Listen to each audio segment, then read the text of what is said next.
J'y vais. Mais j'ai peur. Salut les amis. Est-ce qu'il faut une idée de génie pour monter sa boîte? Vous avez entendu parler de ce mythe. Est-ce que c'est vrai ou pas? On en parle tout de suite. Pour moi, une bonne idée, c'est comme tout. Si on y passe du temps, qu'on travaille, et ben ça se trouve. Moi, par exemple, j'avais pas du tout d'idée en tête. Je savais pas du tout que j'allais devenir entrepreneur. Et je suis devenu marchand de slip un peu par hasard. En fait, j'ai un parcours assez classique. Je suis pas du tout issu d'une famille d'entrepreneurs. J'ai fait le lycée comme tout le monde, prépa, école de commerce. Et en fait, en sortant de là, je suis allé sans trop savoir, sans trop me poser de questions, dans une grosse boîte. En costard, j'allais bosser à la Défense tous les jours. Et j'étais très malheureux d'être là. Et je me disais, mais en fait, pourquoi est-ce que j'ai fait ces études? Pourquoi je me suis donné tant de mal pour en arriver là? Et en fait, c'est là que j'ai commencé à me poser des questions. Je me posais des questions parce qu'en fait, j'étais pas à ma place. J'avais fait des études, je m'étais donné du mal et j'arrive dans un truc qui me plaît pas. Du coup, je me dis, je réagis et j'essaie de rencontrer des gens qui potentiellement peuvent m'ouvrir une voie magnifique vers un destin qui me plairait beaucoup plus. Et j'ai rencontré la personne de Bio C'est Bon qui montait une boîte donc, dans les supermarchés bio. Et je me suis dit, ça fait du sens. Je trouve ça intéressant de bosser dans une entreprise qui fait avancer les choses, et c'est vraiment à partir de là que je me suis dit, ouais, ça peut être un chemin pour moi. Ce chemin pour moi, il a donc démarré chez Bio C'est Bon. J'ai passé 18 mois chez eux, j'ai adoré, j'ai appris plein de trucs, je m'occupais d'ouvrir les magasins, de recruter les équipes, c'était génial. J'ai pas arrêté de bosser, mais c'était cool. Et c'est vraiment là que j'ai compris que je voulais monter ma boîte. J'aimais ce côté terrain, avoir des responsabilités, ça m'a plu, et je me suis dit, c'est comme ça que je veux travailler. Donc au bout de 18 mois, je suis hyper heureux, j'ai compris ce que je voulais faire, je veux être entrepreneur, ça y est, je suis chaud, je suis prêt à me lancer. Mais en fait, j'ai pas d'idée. Donc j'ai 25 ans et j'ai pas d'idée. Sûrement, peut-être, comme beaucoup d'entre vous, mais c'est ok. À partir de là, je me suis dit, bon, si j'essaie pas de m'organiser un peu, je vais jamais la trouver cette idée. Du coup, j'ai essayé de travailler un peu de façon rationnelle. Je me dis plusieurs choses. 1, monter sa boîte, ça prend du temps. Il faut être capable d'en parler encore et encore. Même quand vous n'êtes pas en forme, même quand vous n'avez pas envie, même quand les gens vous font chier, il faut quand même être capable d'en parler. Du coup, c'est quand même pas bête de se lancer dans un métier qui vous plaît. Pour ma part, je me dis, la mode j'aime bien, je suis pas spécialement fashion victime, mais j'aime bien ça, j'ai toujours bien aimé les fringues et je me dis, clairement, Internet va faire complètement changer la façon dont l'industrie fonctionne. Et dans la mode sur Internet, quand on veut vendre des produits en ligne, il y a des produits qui sont plus ou moins adaptés. Un jean, une veste, c'est un peu compliqué. Est-ce que ça va être votre taille? Est-ce que ça va être exactement le produit que vous voulez? Vous allez devoir le retourner, c'est compliqué, ça peut être chiant.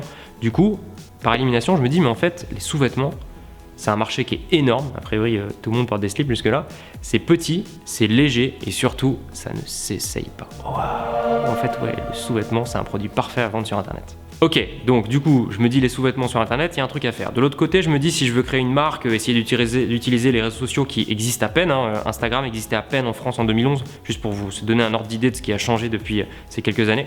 Je me dis il faut créer une marque forte. Et je me dis, c'est quoi les bons exemples de marques vraiment fortes qui existeront toujours en France et surtout à l'étranger?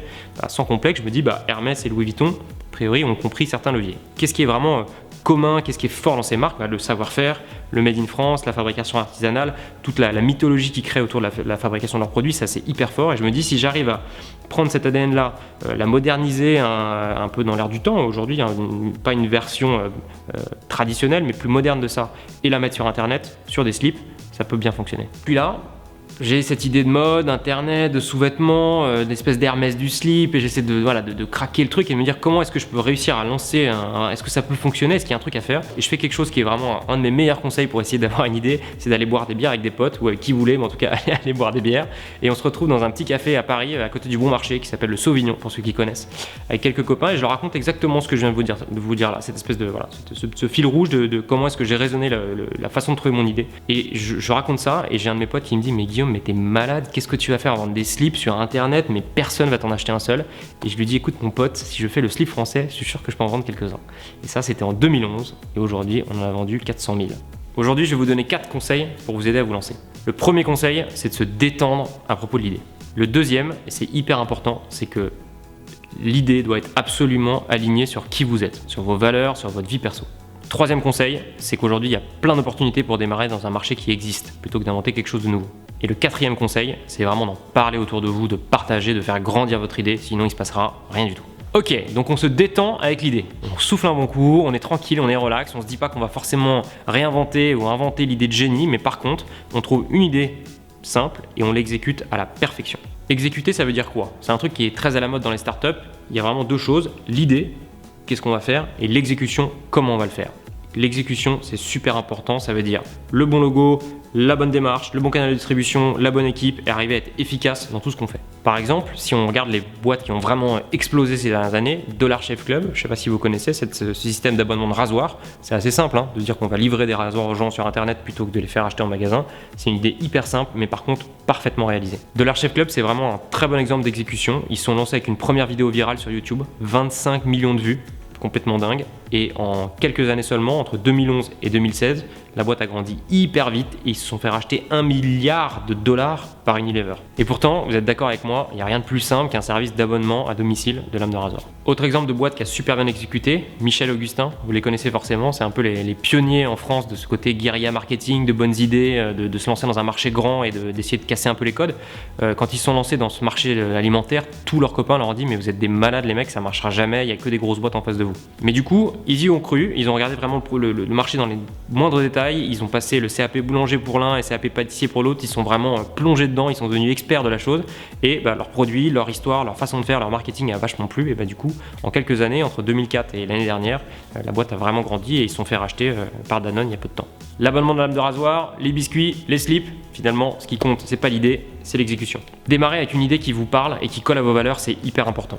Monter sa boîte, c'est en parler une fois, 2 fois, 10 fois, 200 fois, 1000 fois par jour. Je pense que je suis la personne en France ou peut-être même dans le monde qui utilise le mot slip le plus souvent. Vraiment, il faut être convaincu et être prêt à en parler encore et encore. Être convaincu de ce que vous faites, du pourquoi, du comment, de votre histoire, de votre boîte, c'est clé. C'est clé pour vous, à titre perso, parce que encore une fois, c'est vous qui allez porter ça tout le temps, dans votre vie, tout le temps, mais aussi pour votre famille et votre entourage. Sans le soutien de ce premier cercle, de ces alliés, vraiment de ces ambassadeurs, de ces gens qui croient en vous quoi qu'il arrive, si vous n'avez pas ce socle fort avec vous, c'est très compliqué de faire durer votre boîte dans le temps.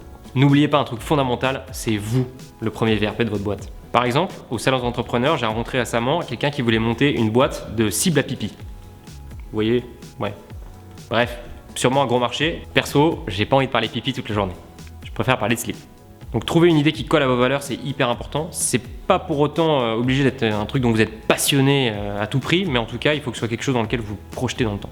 Sur cette idée-là, il y a un bouquin qui est pas mal pour vous aider à décanter et à trouver votre idée, qui s'appelle De 0 à 1, Comment inventer le futur, par Peter Thiel. Et il y a une phrase qui m'a pas mal marqué là-dedans, qui est assez rigolote, qui dit « Regardez autour de vous, si vous êtes tout seul dans la salle, c'est que c'est vous le vendeur ».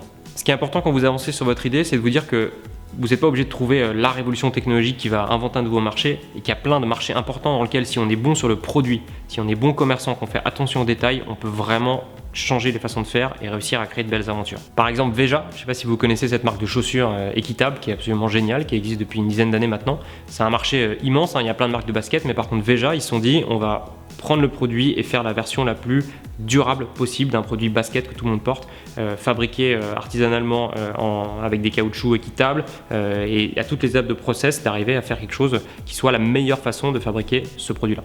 Souvent, quand on démarre, on veut imaginer une marque, des produits qu'on va vendre au plus grand nombre, qui va être connu, qui va être un produit grand public, alors qu'en fait, il y a plein de choses qui se passent entre les entreprises elles-mêmes. Il n'y a pas que le B2C dans une idée pour monter une boîte, il y a aussi le B2B. Pour faire mûrir son idée, c'est hyper important d'en parler autour de soi, d'avancer. Il ne faut pas se dire qu'en restant dans son coin tout seul, en se disant j'ai une idée de génie, je la garde pour moi, on va réussir à quoi que ce soit. Votre idée, elle va vraiment grandir en rencontrant des gens et en vous confrontant à d'autres choses, à d'autres façons de voir et à d'autres métiers, d'autres secteurs, et c'est ça qui va faire avancer. Allez sur Twitter, faites de la veille, renseignez-vous sur vos concurrents, vous allez voir que vous serez surpris, ils sont sympas, ils vont échanger avec vous et peut-être que vous faites un peu la même chose, mais c'est pas très grave, vous avez des idées à échanger, c'est cet échange-là qui va faire que votre idée avance. Partagez, parlez de votre idée, n'ayez pas peur, vous n'allez pas vous la faire voler et surtout quand vous allez avoir des gens qui vont pas être d'accord avec vous, qui vont trouver que votre idée est pas bonne, ça c'est hyper précieux, c'est ça qui va vous faire avancer et c'est justement ces arguments-là qui vont vous faire voir ce que vous aviez peut-être pas vu pour finalement faire que votre idée elle est encore meilleure. J'arrête pas de dire que la France est un pays incroyable pour monter sa boîte, surtout en ce moment, parce qu'il y a un écosystème entrepreneurial qui s'est développé sur les 5-6 dernières années qui est complètement dingue. Les incubateurs, aujourd'hui il y en a dans presque toutes les écoles. Les accélérateurs, pareil, quelle est la différence exactement entre les deux, on ne sait pas toujours, mais en tout cas c'est des structures avec un accompagnement cohérent de gens qui peuvent vous challenger, vous aider à avancer sur votre business plan, qui vous font rencontrer des gens, c'est l'occasion de rencontrer peut-être vos associés pour la suite, ou en tout cas de vos premières recrues. Et ça c'est hyper précieux pour démarrer votre boîte. Donc renseignez-vous, allez sur internet, il y a plein d'endroits où vous pouvez aller chercher de la formation, de l'information. Les incubateurs, il y en a plein et pas seulement à Paris. Il y a bien sûr les plus connus, Station F, Nouma, The Family, mais il y en a partout dans toutes les villes de France. Le réseau Entreprendre qui est un super support quand vous commencez à déjà faire un peu de chiffre d'affaires. Ils sont pareils partout en France et eux ils vont vous aider, vous donner un mentor qui va vous suivre, vous accompagner dans le temps. Vous pouvez même avoir 30 000 euros de prêt d'honneur pour démarrer, donc ça évidemment c'est hyper précieux et surtout si vous arrivez à être labellisé par le réseau, vous pouvez avoir le tampon qui vous permettra d'ouvrir toutes les portes des banques avec un grand sourire, ce qui n'est pas peu de choses. Donc allez les voir, faites cette démarche, renseignez-vous, ça se passe tout près de chez vous, c'est sûr. Bon, et surtout, avoir l'idée c'est bien, mais c'est que le début. On va rentrer dans le vif du sujet. Clairement, ce qui va être compliqué ensuite, et moi ce qui a été très dur en tant qu'entrepreneur, c'est vraiment les 9 premiers mois, entre le moment où on se lance vraiment et où on décide de démarrer sa boîte et le moment où on a quelque chose à vendre. Pour ma part, dans ces 9 mois, j'avais pas de site web, pas de carte de visite, pas le moindre slip à me mettre sous la dent et on tient juste sur voilà, cette idée qui est en train d'avancer et là chaque jour il y a des matins où on se dit wow, ça va être génial, j'y crois à mort, mon idée va cartonner et des jours où on se dit mais qu'est-ce que je suis en train de faire, mon job que j'ai quitté, l'argent que j'ai pas, ma grand-mère qui n'était pas d'accord, là on est vraiment en bas et clairement ce balancier il fait comme ça tous les jours, parfois 2 fois par jour, on comprend pas trop comment ça marche et avec le temps il commence à bouger comme ça et là on se lance sur la vraie route de l'entrepreneuriat. Donc à ce stade, vous avez l'idée, mais vous n'avez rien d'autre. On va le bosser ensemble. La prochaine étape, clairement, c'est le lancement. Comment on y va, à quel moment et comment on fait. Rendez-vous dans la prochaine vidéo. Pour aller plus loin, plus d'infos dans la description. Abonnez-vous ici. À très vite et vive le slip.